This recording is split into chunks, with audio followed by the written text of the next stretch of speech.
रमाकांत एक ढाबे वाला था। उसका ढाबा हाईवे पर था, इसलिए अक्सर वहाँ पर ग्राहकों की भीड़ लगी रहती थी। भाई एक छोले पूरी, एक पुलाव, एक दाल खिचड़ी, पर जल्दी करना। बैठिए, अभी भेजता हूँ। रमाकांत देर तक अपने ढाबे पर काम किया करता था और देर रात जब वो घर लौटता तो उसकी बेटी नीलिमा उसका इंतजार कर रही होती थी। तुम सोई नहीं अभी तक? आज तक कभी ऐसा नहीं हुआ कि आपको खाना खिलाए बगैर ही मैं सो जाऊं। अब तक तो नहीं, पर आगे हो सकता है।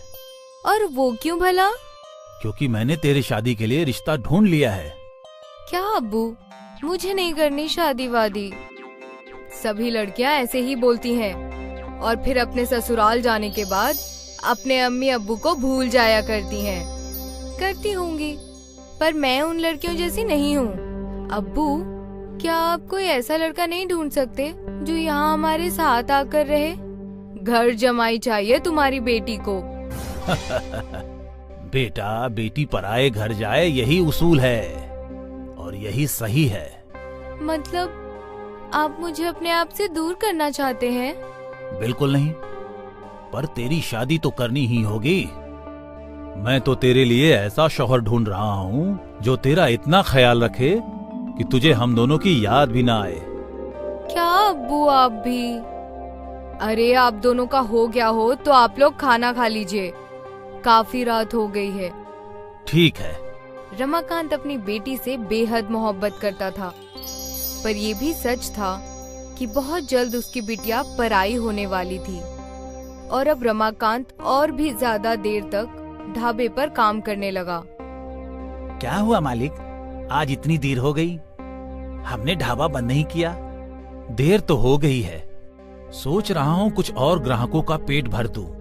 वैसे भी बिटिया के ब्याह के लिए पैसे बटोरने हैं। ठीक है मालिक, छोटी मालकिन की शादी बिल्कुल धूमधाम से करेंगे हम। बिल्कुल।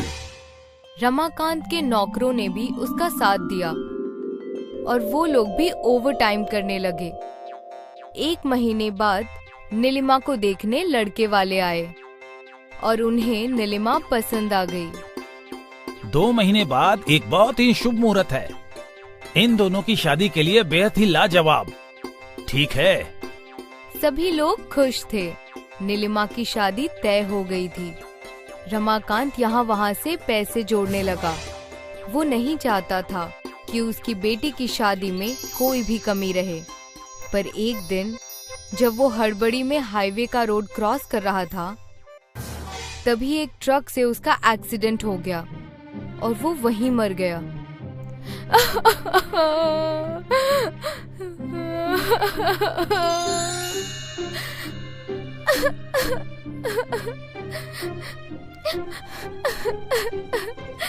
जिस घर में डोली उठने वाली थी, उस घर में अब्बू की अर्थी उठी।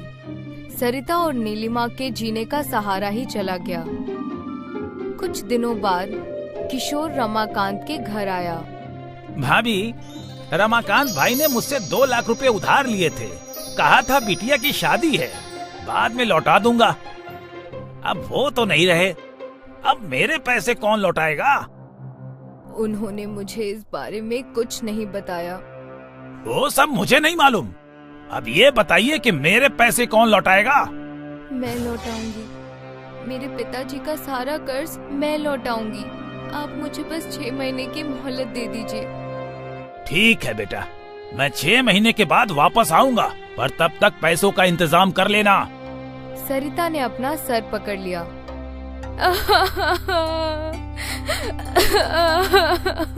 अम्मी, तुम चिंता मत करो, सब ठीक हो जाएगा।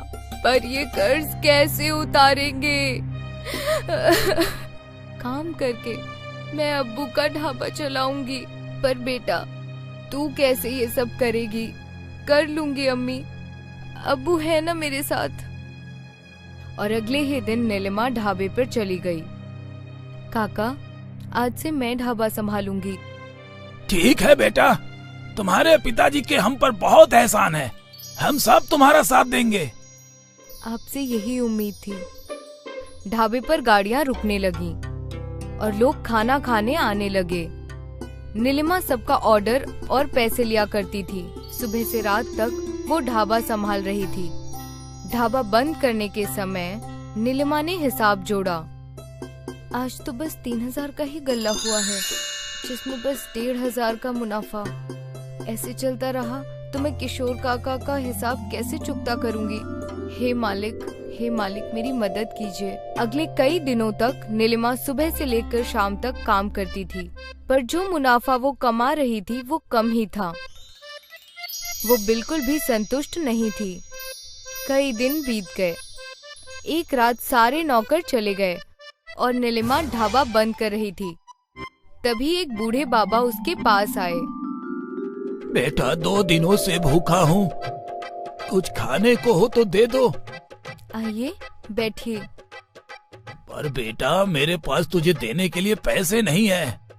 कोई बात नहीं। नीलिमा बावर्ची खाने में गई तो वहाँ सब्जी थी पर रोटी नहीं थी। नीलिमा ने देखा कि रुमाली रोटी का आटा रखा था। उसने तुरंत चूल्हा जलाया और मटके पर 2 मटका रोटी बनाई और सब्जी के साथ उस बाबा को परोस दी। वो बाबा बहुत भूखे थे। खाना देखते ही खाने लगे। जब उनका खाना खत्म हुआ तो उसने हाथ धोए। शुक्रिया बेटी, तूने एक भूखे का पेट भरा है। भगवान तुम्हारा हमेशा भला करेंगे। मैं भगवान से तुम्हारी सलामती की दुआ करूंगा। मेरे लिए नहीं, मेरे अब्बू के लिए प्रार्थना कीजिएगा। वो अब इस दुनिया में नहीं है। पल भर में उस बाबा ने नीलिमा का अतीत जान लिया। तू बहुत ही बहादुर है बेटा, और तेरे इस संघर्ष में मैं तेरी मदद करूंगा। जिस मटके पर तूने ये रोटी बनाई है, आज से वो मटका जादुई बन जाएगा। जो भी उस मटके पर बनी रोटी खाएगा, वो अपने आप को दूसरे खाने से रोक नहीं पाएगा और तू दिन दुगनी रात चौगनी तरक्की करेगी। नीलिमा ने उस बाबा की बरकतें ली और फिर वो बाबा चले गए और नीलिमा ढाबा बंद करके अपने घर चली गई। अगली सुबह नीलिमा ने ढाबा खोला और रोज की तरह ग्राहक आ गए। एक ग्राहक ने मटका रोटी ऑर्डर की। एक और मटका रोटी। उसने दूसरी भी खा ली। एक और देना। अरे भाई, तू ये तीसरी मटका रोटी मंगवा रहा है। क्या करूं, इतनी स्वादिष्ट मटका रोटी मैंने अपने जिंदगी में कभी नहीं खाई। तू भी चख के देख। फिर क्या था, जिसने भी मटका रोटी खाई वो बार बार ऑर्डर करने लगे। दिन भर मटके पर रोटियां बन रही थी। रात में जब नीलिमा ने पैसे गिने तो वो हैरान रह गई। एक ही दिन में उसकी कमाई 10 गुना बढ़ गई थी। आज का मुनाफा 15,000। वो खुशी खुशी घर गई और अपनी अम्मी को सब कुछ बताया। बेटा, पर ऐसे कैसे? माँ, ये सब बाबा की बरकतें हैं। उनके आशीर्वाद से वो मटका जादुई मटका बन गया है। बहुत जल्दी ही अब्बू का कर्ज चुकता हो जाएगा। भगवान का लाख लाख शुक्रिया। अब नीलिमा खुश थी। वो खुशी खुशी ढाबे पर काम कर रही थी। 1 महीने बाद किशोर नीलिमा के ढाबे पर आया। बेटा, तुझे याद है ना, 1 महीने हो गए। जी काका, याद है। नीलिमा ने गल्ले से 2 लाख रुपए निकाले और काका को दे दिए। ये रहे आपके पैसे। इतनी जल्दी? तूने इतनी जल्दी इतने सारे पैसे कैसे कमाए? मालिक की कृपा से। नीलिमा ने किशोर के कान में जादुई मटके का राज बताया। बस तब से ढाबा चल पड़ा है और आमदनी भी बढ़ गई है। अच्छी बात है। तू वैसे ही तरक्की करती रह। मेरी बरकतें हमेशा तेरे साथ रहेगी। किशोर नीलिमा को बरकतें देकर चला गया, पर उसके मन में पाप था। रात को जब ढाबा बंद हुआ तो किशोर उस जादुई मटके को चुराने ढाबे में आया, पर जैसे ही उसने मटके को हाथ लगाया, मटका गर्म होने लगा। मटका इतना गर्म हो गया कि वो लाल हो गया और किशोर के हाथ जल गए। मेरे हाथ!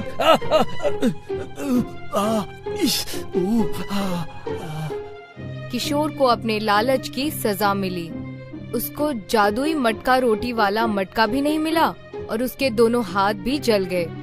इसलिए कहते हैं कि लालच बुरी बला है।